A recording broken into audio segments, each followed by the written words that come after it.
ingin menambah harta Anda, tapi tidak pernah ingin mengurangi harta Anda dalam kehidupan. Kalau Anda merasa kurang, karena Anda yang kurang berbagi, atau kurang dekat dengan Allah subhanahu wa ta'ala.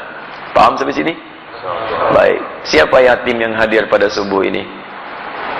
Ada anak yatim? Halo? Anak ya? Awas. Bapak bukan yatim.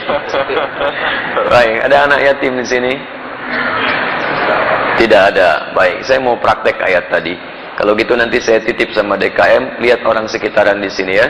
Kalau ada anak yatim tolong dikasihkan. Saya titip uang 1 juta subuh ini untuk bisa diberikan pada anak yatim sekitaran ini. Jazakallah khair. Bismillah. Saya jadi Dahlan dulu menyampaikan ayat Al-Ma'un, surah Al-Ma'un. Begitu selesai beliau copot pakaiannya yang paling berharga, barang-barangnya, kemudian langsung dipraktekkan ayatnya. Kalau cepat pakaian nanti agak repot lagi ini gitu ya. Baik. Jadi lebih baik keluarkan sebagian isi dompet, itu lebih bagus. Bismillah.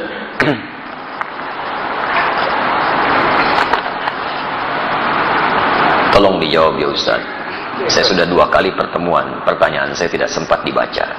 Masya Allah. Masya Allah. Baik. Antum ini minta dibaca, minta dijawab. Baik ya. Karena ada yang minta dibaca, saya bacakan. Cuman nggak saya jawab, gitu kan? Baik. Ya, saya baca ini dulu ya. Nanti saya jawab yang ini. Bismillah. Pak Ustaz, jika hukum jual beli dagang, hukumnya bagaimana? Boleh? Boleh dagang. Kalau tidak boleh, masa Nabi mempraktekkan dagang? Nabi kan pedagang. Bahkan sebelum jadi Nabi, sudah berjual beli.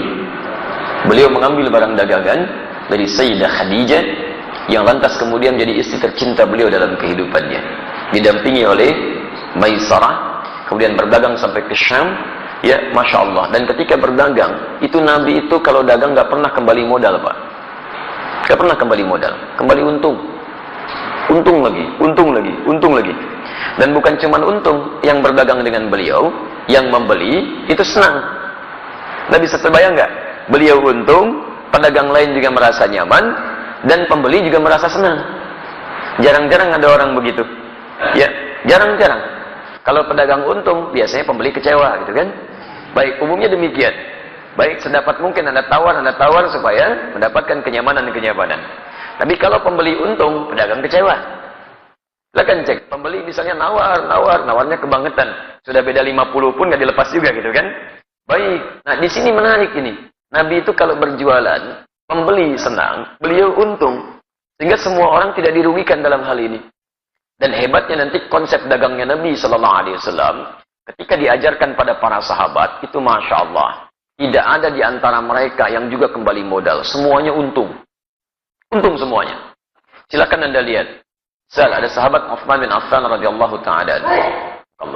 Ada sahabat Abdurrahman bin Auf radhiyallahu ta'ala anhu. Sebelumnya ada sahabat Abu Bakar radhiyallahu ta'ala anhu. Banyak para pedagang di zaman Nabi, teman-teman sekalian, ketika mereka sudah masuk Islam, dilatih oleh Nabi bagaimana cara berislam yang baik dan diterapkan dalam kehidupan, sesuai dengan pekerjaan mereka. Maka Masya Allah, dagangannya berlipat-lipat untungnya.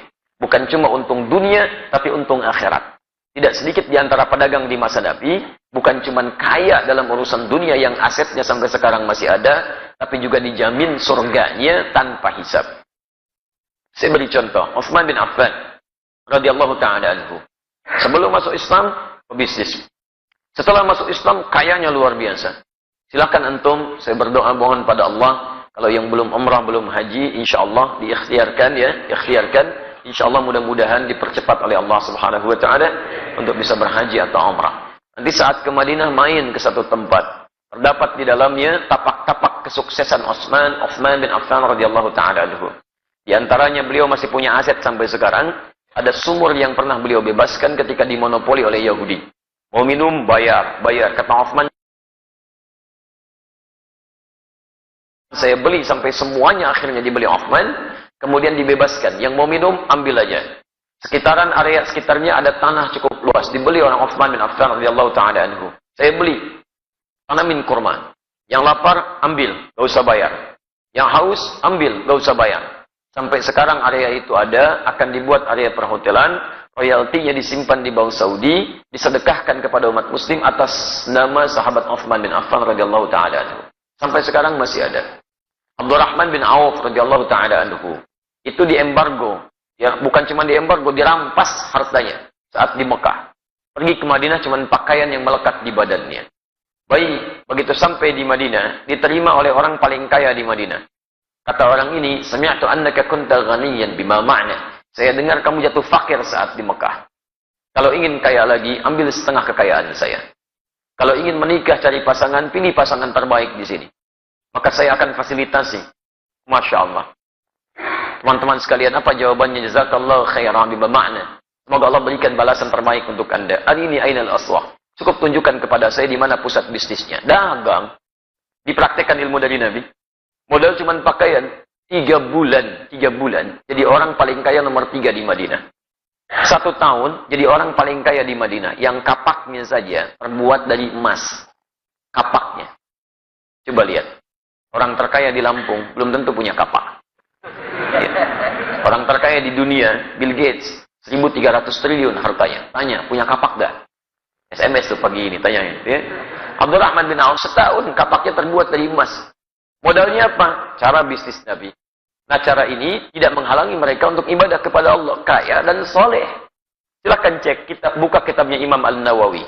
Imam An-Nawawi punya kitab namanya At-Tibyan fi Adab Hamalatil Quran. Lihat versi Arabnya cetakan Darul Kutub Al-Islamiyah. Warnanya merah marun. Halaman 38. Paragraf yang pertama, baris 1 sampai baris yang kedua paling atas sebelah kanan. Kata Imam An-Nawawi rahimahullah, sahabat Utsman bin Affan, Abdurrahman bin Auf, ada Abu Darda, itu orang-orang, ada lagi At-Tamimi, itu orang-orang yang luar biasa. Tamim Ad-Dari, bukan At-Tamimi, Tamim Ad-Dari, yaitu malamnya, di antara kesibukan mereka, masih bisa menunaikan tahajud sampai khatam Al-Quran. Sampai khatam Al-Quran. Jadi pendekatan kepada Allahnya luar biasa. Makanya Allah buka rezeki mereka lebih daripada yang lain. Jadi kalau Anda ingin dapatnya rumusnya begini. Kalau Anda punya permintaan yang lebih daripada orang lain, maka dekati Allah dengan cara ibadah yang lebih daripada orang lain. Orang lain tidur, Anda bangun. Orang lain sedikit-sedikit tidur, Anda sedikit tidur. Orang lain sedikit-sedikit makan, Anda sedikit makan. Puasa, rajin. Tahajud, rajin. Ikhtiar juga rajin. Nanti dengan ikhtiar itu Allah mudahkan jalan keluar Anda. Wa may yattaqillaha yaj'al lahu makhraja wa yarzuqhu min haitsu la yahtasib. Demikian di Quran surah ke-65 ayat 2 sampai 3. Nah, saya persingkat jawaban untuk pertanyaan Anda di sini. Kalau Anda ingin berubah lebih baik, itu dikumpulkan oleh para imam hadis dalam kitab-kitab hadis. Disebut dengan Kitabul Buyu', bab tentang pembahasan bisnis dari Nabi sallallahu alaihi wasallam. Saran saya, keluarkanlah ayat-ayat Quran yang berbicara tentang cara berdagang. Kemudian lihat tafsirannya dari Nabi. Buka kitab Imam Al-Bukhari misalnya. Buka Kitabul Buyu', bab tentang bisnis dari Nabi. Keluarkan itu, duduk dengan sesama pedagang. Jangan sendirian. Jangan ingin menguasai sendirian. Dulu teman-teman Nabi itu saling bersama-sama. Semua kaya. Semua kaya, bahkan kaya banget. Ya, kumpul bareng-bareng. Kenapa antum gak kumpul para pedagang, pebisnis, pengusaha? Duduk bareng-bareng. Tilawahi ayatnya, hadisnya, kemudian antum undang ustaz di bidangnya, diskusikan, praktekkan. Kalau nggak dipraktekkan kapan lagi? Ya silahkan kalau nggak percaya. Konsep itu sekarang diambil oleh orang Yahudi, dipraktekkan oleh mereka. Cuma mereka tidak pernah mengungkapkan istilah kalau itu diambil dari hadis Nabi. Konsep syariah itu sekarang banyak diadopsi Pak di Eropa. Bahkan di Inggris sekarang sedang marak tuh, di London macam-macam dikembangkan. Ya kemudian oleh Yahudi dirubah istilahnya di Ventura. Ventura itu asalnya syariah. Cuma dimodifikasi oleh mereka untuk menampilkan sistem hukum yang kira-kira bisa awet gitu. Syariah sekarang itu luar biasa. Di non-muslim saja sudah mengejar-ngejar konsepnya. Kenapa kita yang punya tidak menerapkan? Paham ya? Baik, sudah saya baca, sudah saya jawab intinya. Ya, di persoalannya barangkali nanti sesuaikan lagi ya. Saya akan punya usaha. Saya beli alat di toko harga barang 1 juta. Modal 1 alat. Kemudian saya jual 2 juta atau 3 juta. Boleh tidak? Boleh. Antum jual 5 juta juga silakan kalau laku ya. Baik. Alhamdulillah. Yang penting antara din minkum ada yang ridha satu dengan yang lainnya. Kemudian tidak markup, tidak gharar, tidak menipu. Dan dalam Di orang itu wajar menilai. Antum beli 1 juta, dijual 5 juta. Kalau kaidah boleh saja. Tapi kan juga pembeli akan melihat wajar apa tidak. Ya kalau tidak wajar, yang akan beli. Ya, ada yang jual Nokia 3315 sekarang. Misal, dijual 10 juta. Ada yang beli nggak? Nggak ada. Modal antum cuma 100 ribu, dijual 10 juta gitu kan. Akan ada yang beli. Jadi kalau misalnya antum ingin jualan seperti ini, boleh-boleh saja. Lihat batas kewajaran. Jangan menipu, jangan ada gharar. Kemudian yang paling penting juga hindari hal-hal yang dilarang seperti riba dan sebagainya. Paham ya? Baik, sudah saya baca, sudah saya jawab.